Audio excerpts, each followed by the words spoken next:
Hello and welcome back to our very cold workshop. In today's video we're going to be putting back together the Motostandard gearbox.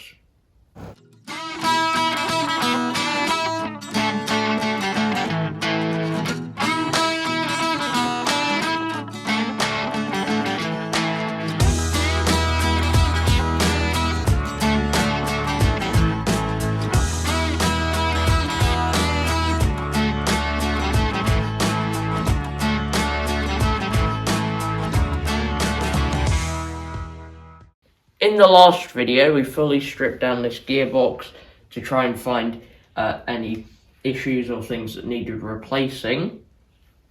And we're very eager to get this back together before we forget how it goes, if we haven't already.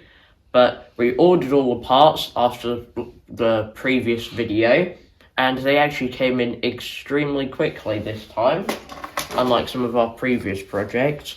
But first of all, we've got these circlip assortment of the imperial sizes, or as this calls it, external snap ring assortment, so you can replace those.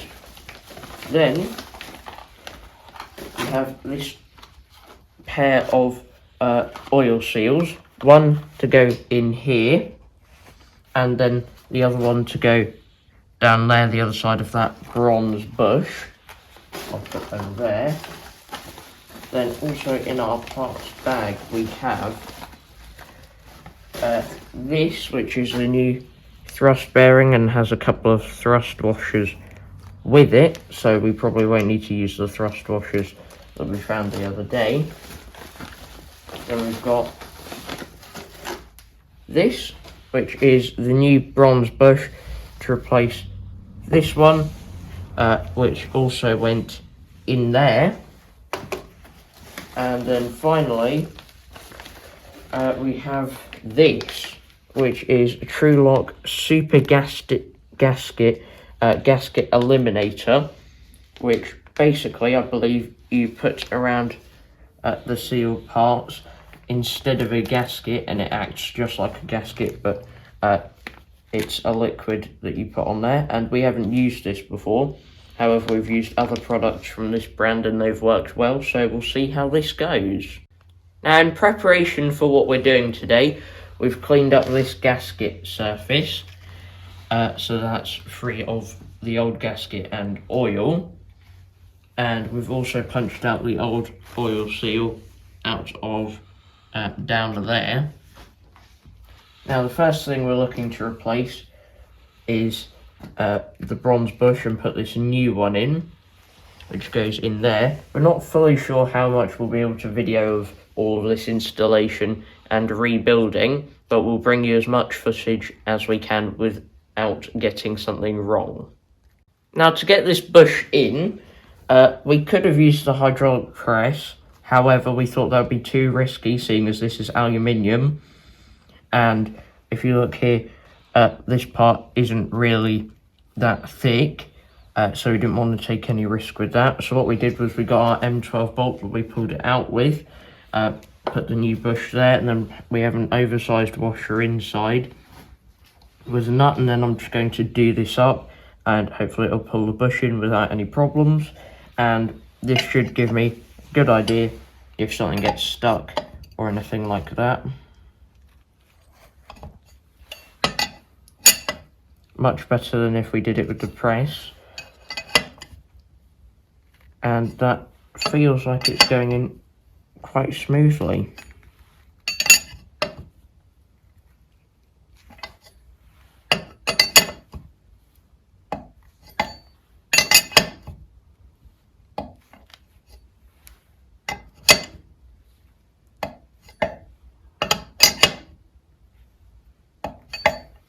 Bush successfully installed now.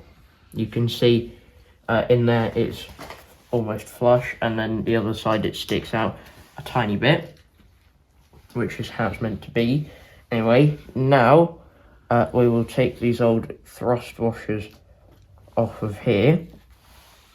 Still not fully sure why there wasn't a thrust bearing on there when we found it. Probably because gearbox has been apart before, or even worse, and I don't think it would have done, but it's possible that it could have disintegrated into the gearbox.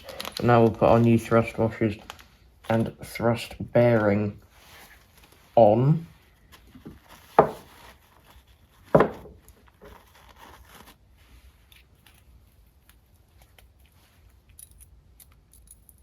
Like so, there we go.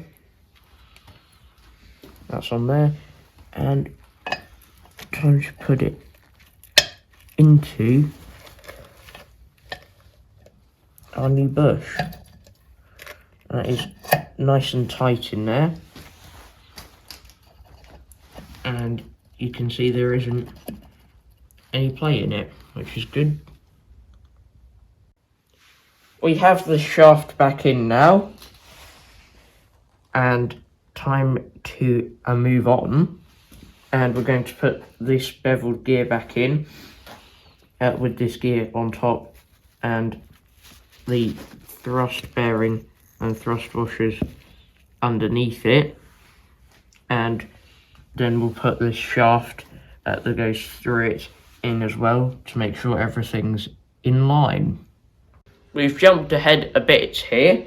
We put the beveled gear in there, and then we put the selector rods on and both of the gears on this shaft. Now I'll just put a couple more things on for you, which the first one, that gear goes on there, and then the reverse idler gear goes on here, like so, with that on top. And what we'll be doing now, or next, is putting these gears in.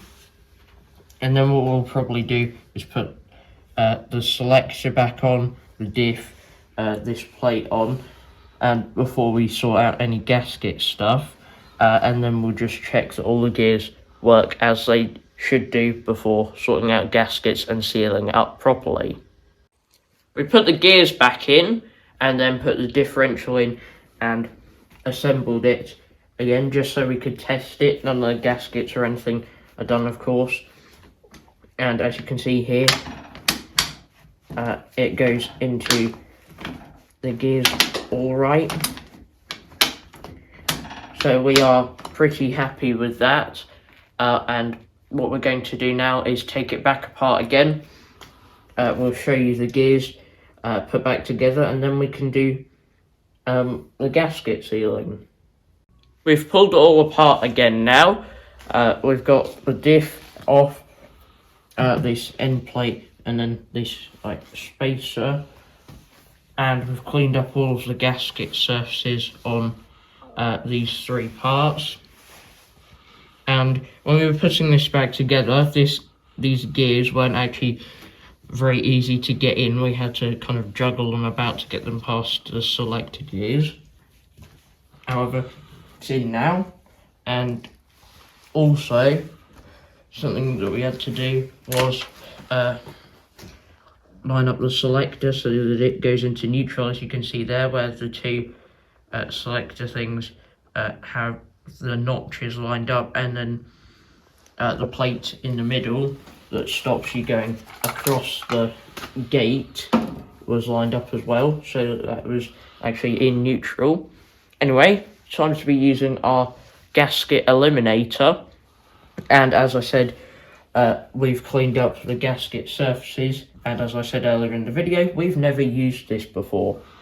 So what we're going to do is follow the instructions and put on a pretty heavy layer of this on the gasket surfaces, and then we'll put this plate on top of here, then put more of this on the other side of this, which then goes onto that, and then we'll put the bolts through. And then it says on here that it takes an hour for it to get to functional strength, so we don't really want to be moving stuff around when we get this on. So what we'll do is we'll start doing our gasket eliminator and put the stuff together, and we will come back to you in a bit.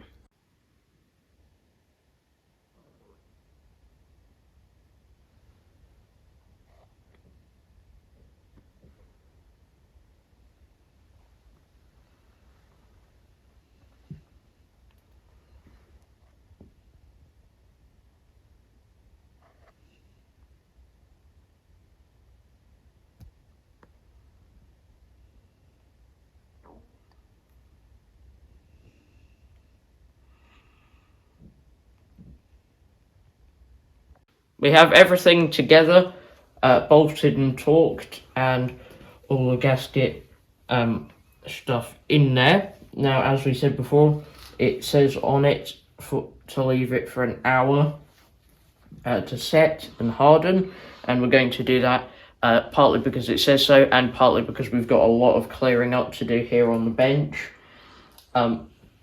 Also, when that hour's up, we will be vastly running out of time, and also we would like to do some research onto whether we can get a bearing to go in here rather than this oil seal, because with the big old pulley on there, there'll be quite a lot of tension on there, and we think a bearing would be a better idea than this oil seal to go in there. And we did actually have a look through that Peerless manual that we found, and some of the other versions of their gearboxes did actually have bearings there rather than oil seals, so we're going to attempt to find one to fit in there also.